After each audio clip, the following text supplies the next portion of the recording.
Hi, David here, and welcome back to the channel, where we're looking at the teaching of divine love through the automatic writings of the early 20th century medium, James Padgett. In last Sunday's video, 10.7, we looked at a message from Jesus to James Padgett, concluding the message we looked at in video 10.6 about Jesus' early life and the process whereby Jesus came to perceive the mission that was before him. In today's video, we're going to look first at a message from the Apostle Paul, which was given to James Padgett on June 27, 1915. Paul was originally known as Saul of Tarsus, which is a very ancient city that these days lies in southern Turkey. In Roman times, it was the capital of the province of Cilicia. Saul, Paul to be, was born here, and in the ancient world it was very common to identify people according to the city or town they were associated with. This is not necessarily the place they were born in. For example, Jesus is remembered as Jesus of Nazareth, not Jesus of Bethlehem. Paul is remembered as a prominent teacher in the early Christian communities. And the New Testament contains a number of letters or epistles to various Christian communities that are traditionally thought to have been written by him. Paul has something to say on this, but begins his message as follows. Saul of Tarsus, now Paul of near Damascus.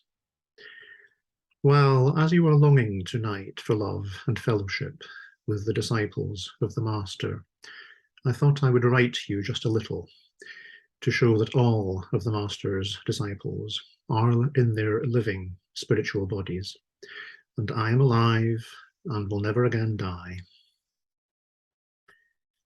We get a hint here that Padgett is feeling a bit down. Certainly it is clear from some of the messages that there were times when he felt a bit lonely or full of doubts as to the veracity of the messages.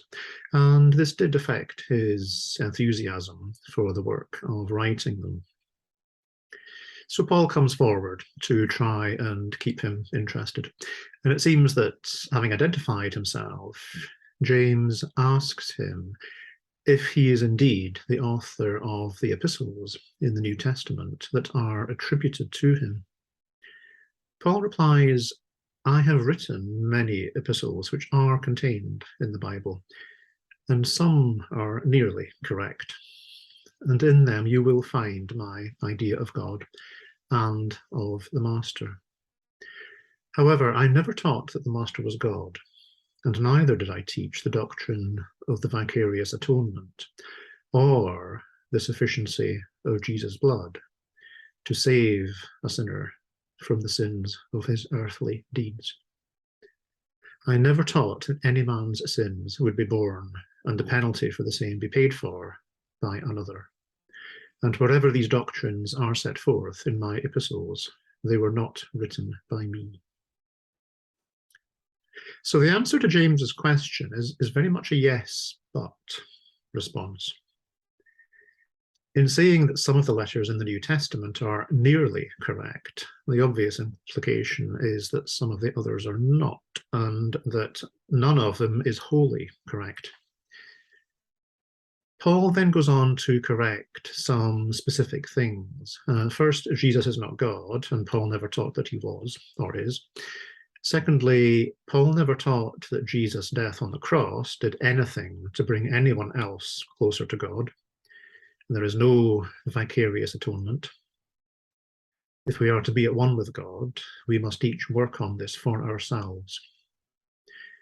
Thirdly, Paul never taught that the spilling of Jesus' blood has any effect on the law of compensation as it applies to each of us. We must each answer for what we do or fail to do. Jesus' death was not some kind of grand sacrifice that somehow appeases God. Finally, Paul reiterates these points and makes it clear that wherever the writings attributed to him say otherwise, they are not authentic. James appears to have asked a question at this point. One of Paul's letters mentions a thorn in his side or in his flesh.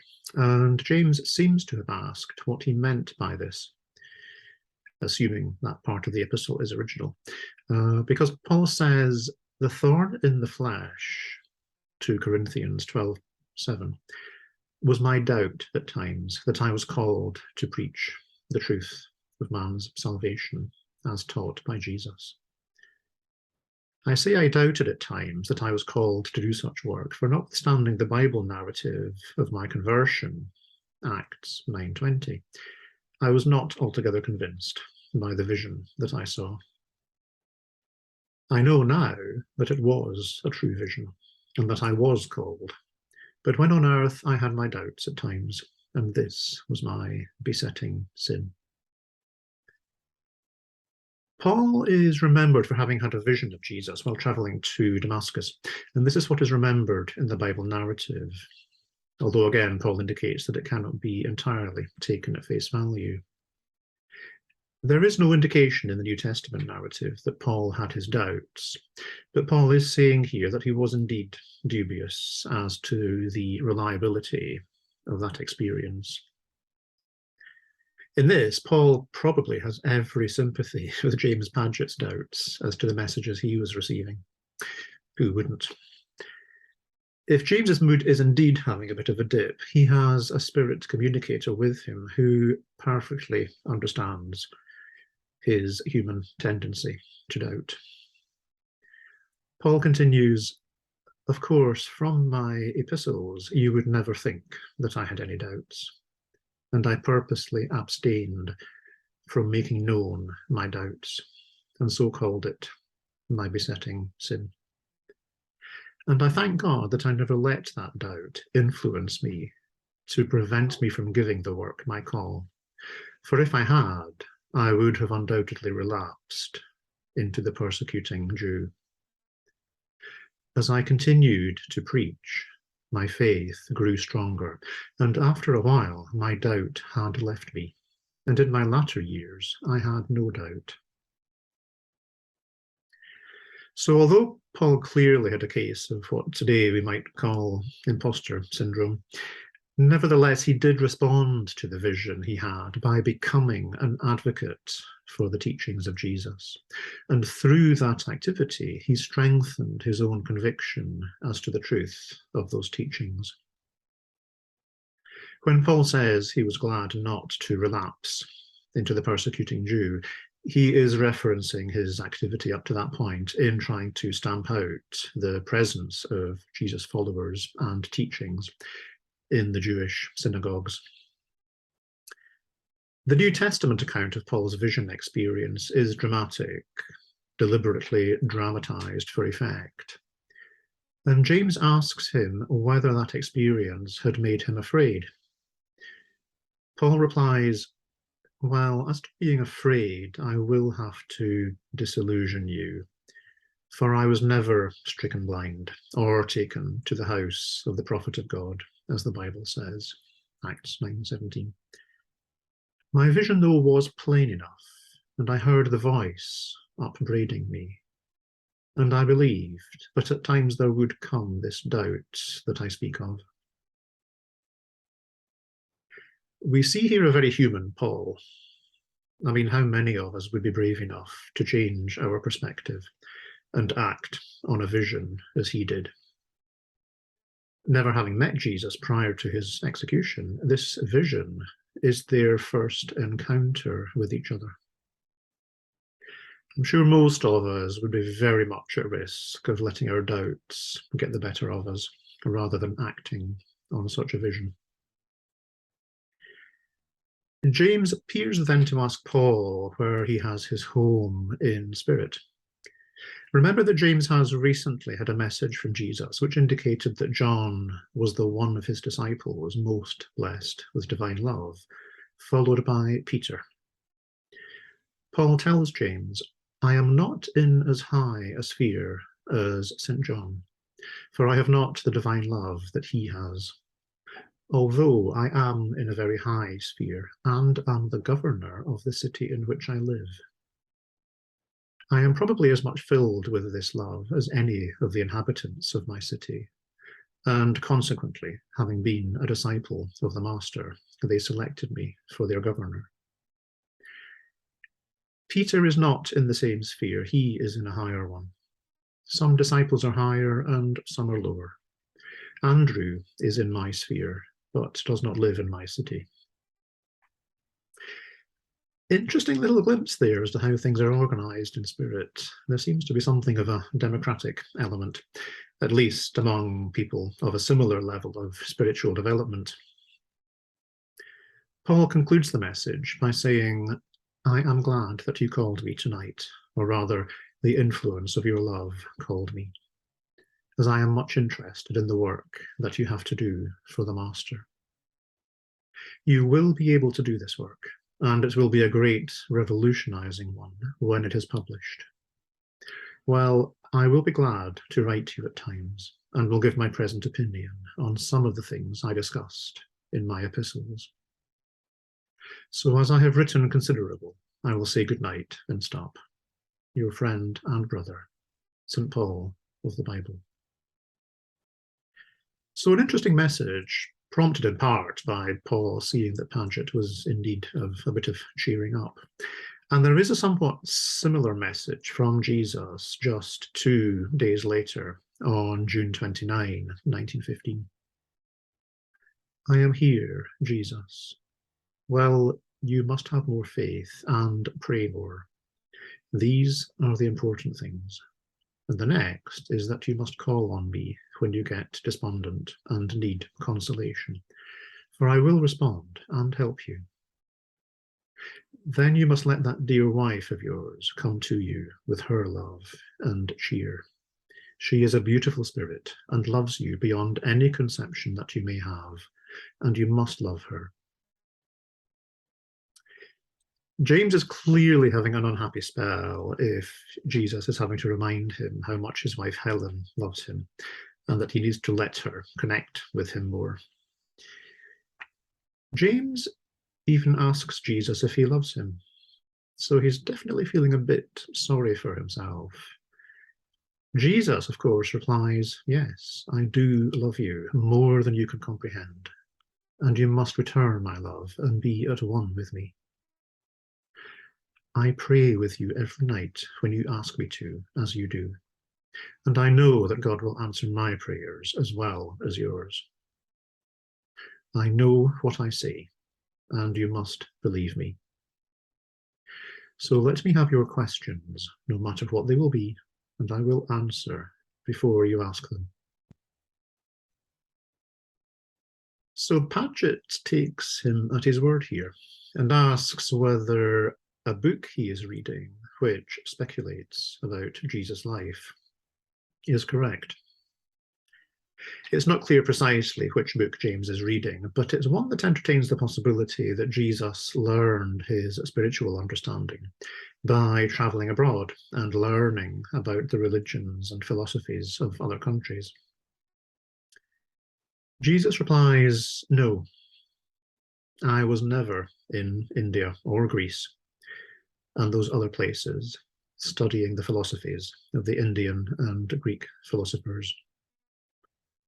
I never received my knowledge from any other than my Father in my communions with him, and from the teachings of the Jewish scriptures. I lived at home in Nazareth with my parents all the years of my life after returning from Egypt, until I started on my public ministry. Here I must tell you that throughout these many years there have been many Hebrews called Yeshua, and I shall name but a few, such as Yeshua, son of Sirach, in connection with the sayings and writings that have already been published in non-canonical books of the Bible. And also I may mention that Yeshua, who some time before my appearance in Palestine incurred the displeasure of the Hebrew authorities and was stoned to death. There have been Jews and others, and even those in the spirit world, who have confused him with me. Yeshua ben Sirach was a Jewish writer and teacher who lived a couple of hundred years before Jesus, son of Joseph. If you want a taste of what he wrote, take a look at Ecclesiasticus in the Old Testament, some versions of it at least. A small point of interest here is that Jesus speaks of people called Yeshua or Yeshu, which gives us a pretty clear hint as to how his own name was pronounced. Jesus continues, so you see that in addition to myself, there have been many a mortal called Yeshua. And indeed, this name is a common Hebrew name. And many Hebrews throughout the ages before my time have borne it, so that it is quite possible, and indeed likely, that a man called Yeshua had studied in the East and enjoyed friends of various philosophies and beliefs. Neither John nor Paul ever communicated that I was in these foreign countries studying the philosophies of the teachers they name. John never travelled with me outside of Palestine, and Paul I never saw while on earth. Jesus goes on to say a little bit about John so as to drive home the point that they were not the kind of people to go travelling the world in search of exotic philosophies. John was a man of a very affectionate nature and was with me a great deal during my ministry. But he was not what was called a learned man, nor was he acquainted with the philosophies of the men mentioned. He was merely the son of a lowly fisherman, and was selected by me for one of my disciples because of his susceptibility to my teachings, and the great possibility for developing his love principle. So you must not believe the statements contained in that book on this subject. Well, you must stop, but remember that I am with you and love you, your friend and brother, Jesus.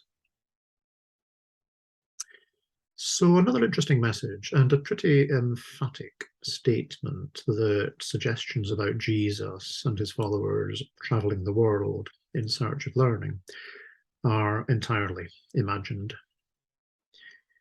People inventing the Jesus they want to believe in is nothing new. There have been plenty of other examples in the century since that message was given. The next video in this sequence, video 10.9, which will be uploaded next Sunday, will look at a number of short messages together, beginning with one from John, also Mark and Nicodemus, as well as another very short but important one from Jesus. The next midweek video, 2.9, will look at another message from James Padgett's friend and law partner, Anthony Riddle, whom we first heard from back in video 2.3. So we get an insight into the progress he has made in the intervening months. So I'll hope to see you for one or both of those. In the meantime, if you've enjoyed this video, please take a moment to like and subscribe if you haven't already. It all helps to spread knowledge of this material, which I honestly think is the best collection of automatic writings produced in the 20th century. As always, thank you for watching, and I'll see you soon. Take care.